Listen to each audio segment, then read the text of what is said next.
No contact से सबसे ज़्यादा तकलीफ़ किसे हो रही है, आपको या आपके पार्टनर को? आज हम चेक करने वाले हैं। जय Shri Radhe Radhe. Soul whisper tarot में आपका बहुत-बहुत स्वागत है।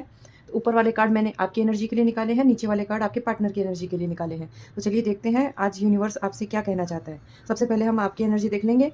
अगर ये आपसे रेज़ोनेट करेगी तो आप समझ जाएँगे कि ये रीडिंग आपके लिए ही है। चलिए पहला कार्ड देखते हैं क्या निकल के आया है। पहला कार्ड आपका निकल के आया 8 ऑफ कप्स। दूसरा कार्ड आपका निकल के आया है, कार्ड तो चिपक ही गया है। दूसरा कार्ड आपका निकल के आया क्वीन ऑफ कप्स। क्या बात है, कप्स की एनर्जी निकल रही है आज तो। तीसरा कार्ड आपका निकल के आया है जजमेंट। ठीक है, सबसे पहले हम आपकी एनर्जी के बारे में बात कर लेते हैं कि यूनिवर्स आपको क्या कहना चाहता है। आपकी एनर्जी इमोशनली मैच्योर दिखाई दे रही है मुझे।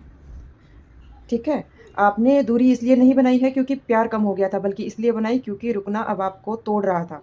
इस रिश्ते में आप और रुकना नहीं चाहते क्योंकि ये आपको अंदर से तोड़ रहा है। आपने अचानक रिश्ता नहीं तोड़ा, आपने बहुत इस रिश्ते को बचाने की कोशिश की।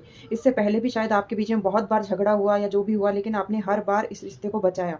लेकिन इस बार बात आपके बर्दाश्त से बाहर हो गई, इसलिए आपने ये एक्शन लिया।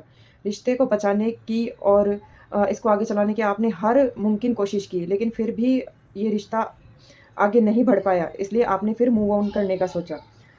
लेकिन ये मूव ऑन आपको हील कर रहा है, क्योंकि कभी-कभी जो नो कॉन्टैक्ट होता है ना, वो आपको हील करने के लिए आता है, आपको कुछ सिखाने के लिए आता है।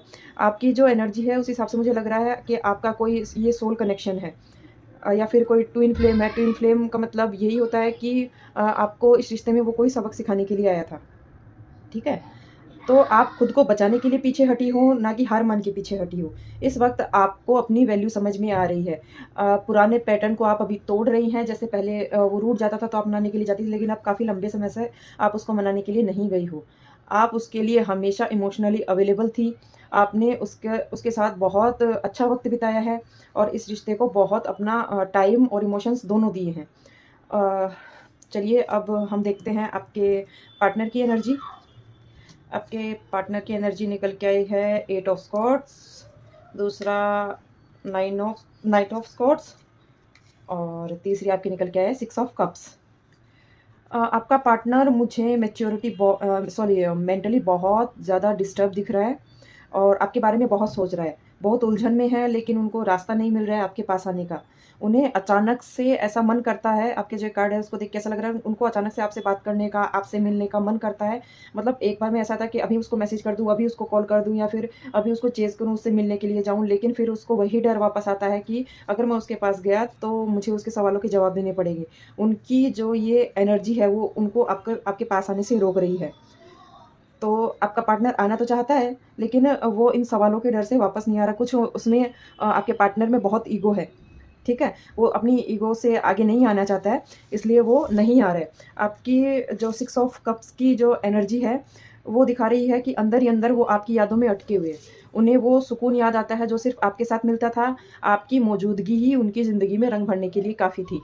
आपका जो साइलेंस है, वो ख जो आपने जो अपने लिए साइलेंस चुना है ना, वो आपको हील करने की एनर्जी है। वो अभी आपको हील कर रहा है। हाँ, आप उसको याद बहुत कर रहे हो, आप उसके बिना नहीं रह सकते हो, लेकिन इतना टाइम इस रिश्ते को बीत गया है कि अभी आपने मूव ऑन करने का सोच लिया है। प्यार अभी भी है आपके दिल में, लेकिन अभी आपने सब कुछ यूनिवर्स पे छोड़ दिया है कि जो होगा देखा जाएगा।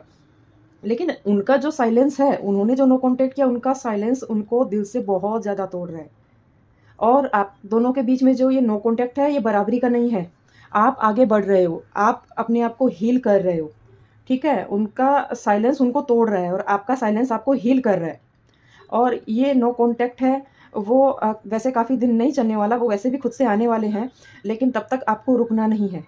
आपको अपने आप खुद के ऊपर ध्यान देना है, अपनी सेहत के ऊपर ध्यान देना है, उसके पीछे अपनी सेहत तो बिल्कुल भी खराब नहीं करनी, क्योंकि वो तो आएगा। ठीक है? उसको तो आना ही है, लेकिन उसके पीछे आप अपना समय बर्बाद मत कीजिए। आप कुछ करना चाहती है, कोई काम, कोई जॉब या फिर कोई बिज़नेस कुछ भी करना चाहती है, आप उस पे ध्यान दीजिए, आप अपनी बॉडी पे ध्यान दीजिए, अपने मतलब अपने आप को खूबसूरत दिखाने पे ध्यान दीजिए।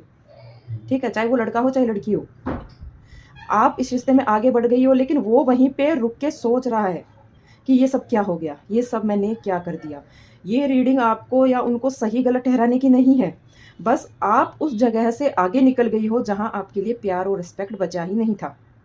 ठीक है? नो कॉन्टैक्ट कोई सज़ा नहीं होती, बल्कि एक रिश्ते का ठहराव होता है जो आना बहुत ज़रूरी होता है, जिसमें आपको अपनी कीमत पता चलती है।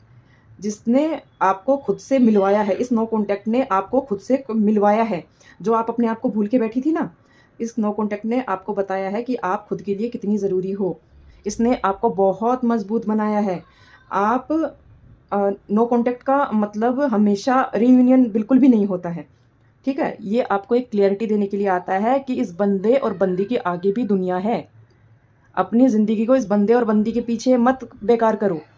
इसके आगे बहुत कुछ है, बहुत कुछ देखने के लिए है, बहुत कुछ करने के लिए है। जब आप अपनी लाइफ़ में सक्सेसफुल हो जाओगे ना, तब यही बंदा या बंदी आपके पीछे-पीछे आएँगी और यही इनके पीछे, इनकी यादों में अपनी सेहत ख़राब कर लोगी, अपना करियर बर्बाद कर लोगे या फिर जो भी है, तो ये आपके पास नहीं आएँगे। ये बाद में यही कहेंगे कि हाँ, देखो मैंने सही किया।